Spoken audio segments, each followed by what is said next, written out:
I remember sitting down in a conference room and watching this purple and blue FPS game on console and scratching my head and saying, was this really going to be it? Was this going to be the thing that defined Xbox?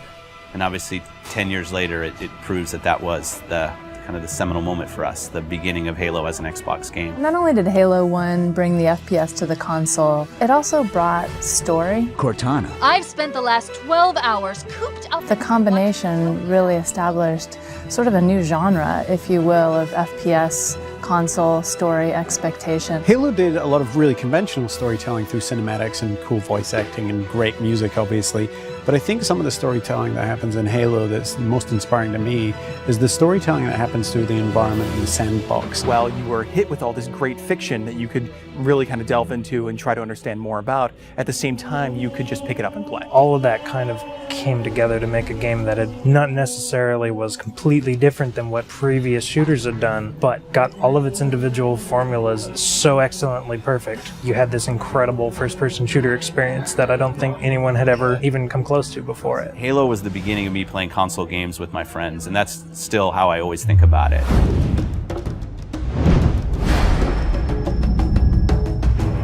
I think people have been asking for a remake of Halo 1 since Halo 2 was announced. I like to go all the way back to the day that Xbox Live came out, and the demand for Halo 1 and the ability to play, say, co-op over Xbox Live kind of started, and it built up over the years and over the years. It was the perfect timing since the 10-year anniversary was coming up. It occurred to us that there's this entire generation of people who never played the original game. If you're an 18-year-old gamer today, you were 8 when Halo came out. We did due diligence on a number of partners. The number one requirement was that it didn't impact gameplay at all. You have a classic, you have something that's just magical, right? If you go and tinker with it, you're going to lose that magic. What we really needed was someone who could work with our existing physics and gameplay engine. Saber popped up really quickly. They're like, yeah, we can do this. We can make the game look like a current generation game, and we can do it by using the original Halo 1 engine. The gameplay in Halo 1 is what's called deterministic. In other words, if you feed the engine the same input, the game will behave in the same way. And if you can apply this principle across a network, you can have two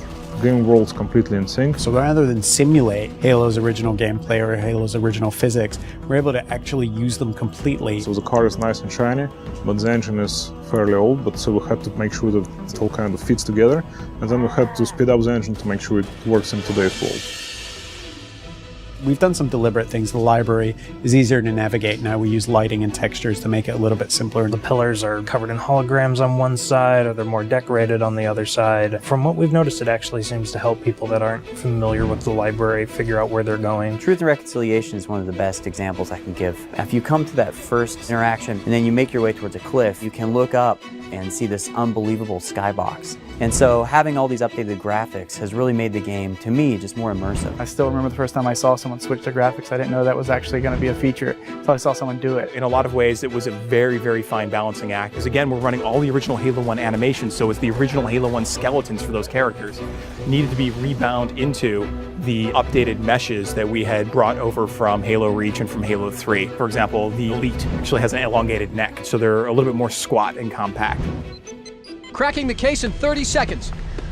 Welcome back, sir. We'll have you battle-ready stat. Master Chief's iconic, and he has to look like a hero, and he has to look just right. Chief's armor was a tough process. We went back and forth on that for a long time. Originally, we were using a Mark V armor that's built in the multiplayer component of Reach. We just kept coming back, and it just didn't look like Master Chief. The first stuff we put out around E3, I think the forum reaction was instantly, Chief looks wrong, his visor's too big, the color's all wrong. Some people thought we were doing it intentionally as a retro. If you saw the original Chief from like 1999 era, he had a really tall, very matte reflective helmet. It actually looked similar to that. The thing about this group working on this project is that we are very, very passionate about getting this right. We iterated on that probably 6-7 months before we finally got a final Chief's armor that I think looks awesome. One of the number one asks that we had for Halo Remake was we want co-op over live. The original Halo 1 campaign experience had already been designed for cooperative play. You notice when you're getting out of the initial cryotube, there's actually 2 cryotubes for the first cinematic. It definitely creates another challenge for us when you're playing with somebody else, but we obviously wanted to support that. The code base was built 10, if not 15 years ago, so we had to figure out how this code base is structured, how it was designed. We had a lot of people work really long hours to make it happen and to really really code it ultimately from scratch. It's pretty seamless, so you'll go into the campaign lobby, and there you'll see your friends who are online playing the game. You fire off an invite to a friend, and they'll be able to join you, allowing you to play what was originally a split-screen cooperative campaign experience, now across live. Skull on. Classically, skulls in Halo tend to affect behavior, which means the AI needs to support those behavioral changes. How do we create something that alters gameplay? Well, one of our fundamental tenets is keeping gameplay the same. Skulls are one of the tools we're giving the player that if they do want to change their gameplay experience a little bit, they can do it. Benefit to this is that most of these skulls are brand new. You've never seen them before, you never played them. Like Malfunction, where random HUD elements disappear whenever you respawn. Boom is a skull that increases the radius of explosions, making explosions more dangerous both for the Covenant and for the player. That in combination with something like Grunt Funeral means that you become very afraid of grunts. We must continue. This way, please. There are a few features that got into the game that turned out better than we expected, and 3D is probably the number one. It was unexpected, it was a bonus, and I don't see 3D very well, but it really worked for me. So for some reason it just pops in Halo in a way that it doesn't in other games or even movies.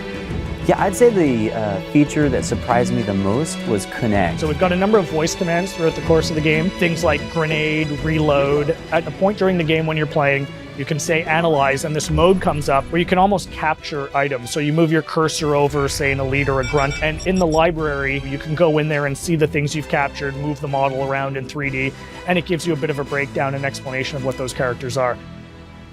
For me, when I think about Halo, I think about looking around and just the scope and the scale of everything. This is the game that started it all, and people can really dive in and play and remember what it was like to play it 10 years ago, and if you didn't play it 10 years ago, you can see what it was like 10 years ago. It's the quintessential walk down memory lane with a much better visuals. Ultimately, the thing you learn is it doesn't just look modern, it feels completely modern. Completely remastered campaign, great additional features like co-op over live, skulls, terminals, 3D, Connect, and multiplayer. Once you see it for yourself, I don't know, really, it's a pretty awesome experience.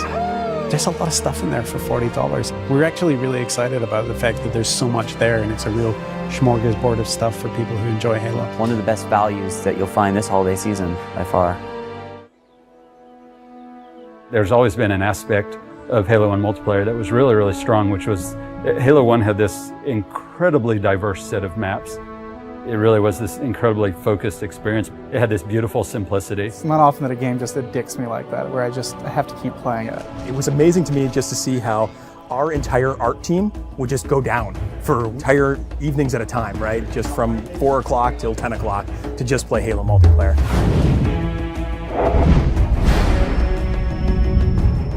It wasn't that easy to just go through and say, oh, well, these are the maps that shipped with the original ones, and this is what we're going to do, because we wanted to do something bigger around the 10th anniversary. We also had to think about the existing Reach player base, and we didn't want to fragment it. We were looking at it from the player's perspective in the current day with the current abilities and saying, how would I play this level, and what do I think is missing? So we looked at maps from the Halo series entire, including Halo CE for PC and even Halo 2. And we thought, which of the maps are people's favorites that work well with the Reach engine and work well with modern kind of gameplay? One of the things we kind of came back to was that we wanted people to take a look at the map and immediately think like, oh yeah, I loved that map. Beaver Creek was actually the first map that started the whole conversation of, are we going to enhance the maps or are we going to just do pure remakes? So for each of the maps, we're doing 2 modes. We're doing a classic mode, which is staying as true to the classic map layout as possible. And we're doing a kind of a default tweaked and refined mode. Because you have things like sprint and jetpack, we took the opportunity to put in some new spaces and some new routes. There are tunnels and areas that you can keep the flow of the gameplay moving, so it's not so much of a dead end when you get to the end of the canyon. It's still a small map. It feels bigger than it is. They don't feel as isolated. You feel very much like you're in a world that's alive and in flux. We want you to feel that pang of nostalgia in your chest every time you look at the map. We chose Timberland because it was kind of an unsung classic. Probably one of the best vehicle maps. I spent a lot of time in custom servers on Halo PC just playing Team Slayer on it. The map itself is actually 20% smaller than what it used to be. On the art side, we've added a lot more tree cover. There's a big canopy of trees which kind of envelop the play space more. I'd like to Think of this as Central Park, New York City. Here's this beautiful landscape, but right on the edge of a city all around them. There's so many tight turns that there are lots of places for you to get hung up on and grenaded. Just fun stuff happens. What other FPS do you get to put colorful flowers and green grass on your map?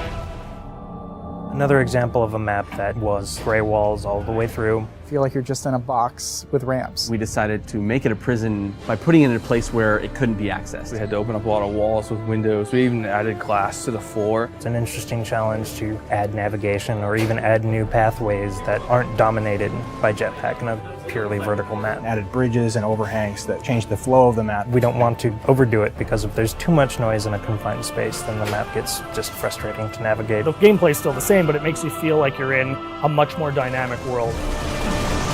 Damnation is a good example of really pretty much purple walls, and that's what represented the Covenant theme. We kind of left it to certain affinity to think about, like, well, can they give this map a context? And I think they started by looking in the room with the waterfalls. We really wanted to give people a sense that they were in this water processing plant or this facility that had to deal with these natural elements. The bottom area at the base of the waterfall, there used to be spaces in between them, so you had to jump from the 3 spaces that extended out. Now that's just a single walkway. You didn't realize the first time you played it in the original, but now there's all these ledges and different opportunities to get around your opponent and flank them that weren't there before. I think with our additions, so you don't accidentally fall to your death all the time, and also the jetpack, that map has really changed a lot, just the general flow, and it's a lot of fun to play. This location we chose is kind of where the genesis of Firefight began. It's a place where you stop and you defend. Traditionally, Firefight, you've never really had the Marines fighting with you, and that's something we were able to do, and we thought, well, if we can pull this off, this is going to be a nice new take on Firefight. Now it's you, your friends, and some buddies, or if you're playing by yourself, now you actually have some help. Honestly, there's just nothing better than hopping online with a buddy, getting in a Warthog, just killing some grunts. It's fun. Normally with a title update, what happens is you download the title update and your world has changed forever. So we couldn't really give them the existing Halo CE gameplay with an online component. This was the next best thing. A lot of the fun of Halo 1 is being able to use the Magnum again, and we wanted to allow you to use that in multiplayer. We're able to replicate the look and feel of the Halo 1 pistol with the standard pistol from Reach. 3 headshots, anyone on the map, you're going to take an enemy down. We've made sure that we can implement these changes on a game type level, which means we can have a version of Slayer that is exactly as it's always been, and a version of Slayer with our title update changes. We're going to be releasing beta hoppers before the launch of Halo Anniversary, and we're going to utilize all the feedback we get from the millions of players that participate to help ultimately shape this title update. If people take away one thing from the Halo Anniversary DLC, it's the realization that those old classic maps still feel really modern. It's like a brand new map all over again once you get the armor abilities in there. The soul of all of these maps are still very present, and in fact, in many ways, they're enhanced now. Overall, with campaign and the multiplayer, it just hasn't aged in the way that we expected it to feel. And when I switch to classic mode in campaign, or when I play Beaver Creek in multiplayer, it feels new, and it still feels nostalgic, and it's a strange mixture of feelings. I think back to San Diego Comic-Con when we were doing a panel and we were just setting up and, you know, that monk chanting started. The audience just went nuts. Sitting at the panel thinking like, yeah, wow, we've got some really iconic music on our hands. That music was very, very key to a lot of the emotion of the game and a lot of people's memories of the game. You see a still from it and you hear the music, or you hear the music and you see yourself playing the game back in that day. I didn't want to lose sight of that. I wanted the music to speak for itself and just give it the red carpet love letter and bring all the resources that we could bear to bringing it back.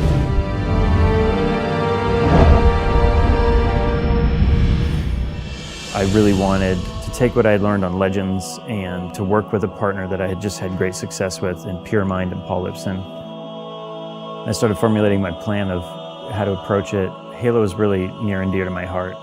Shipping the original audio as it was when they were doing so much work on remastering the visuals wasn't going to cut it. And this was the challenge. We wanted to maintain our reverence and DNA of the original score, but we did need to extend. What we wanted to do was enhance what was there and bring to life with modern production techniques and vastly increased resources over the original. There's a lot of choices out there, but I was a big proponent of Skywalker. They have tailored everything to the pursuit of capturing an orchestra Skywalker is a great place to record, first of all, because we have a fantastic staff, but also the room is a wonderful sounding room that can be tuned to accommodate any kind of music. To me, it just represents the absolute state of the art, and it's a perfect partnership for Halo Anniversary. If you like the way music was spotted in the original at a particular point, it's going to be the exact same piece. It's just going to be done with a 75-piece orchestra as Skywalker sound. The guys did a great job on reorchestrating the original work. There was no pre-existing MIDI audio files to work with, and all we had was literally the original in-game file. We had to meticulously listen and transcribe every note. You're starting from something that's already finished,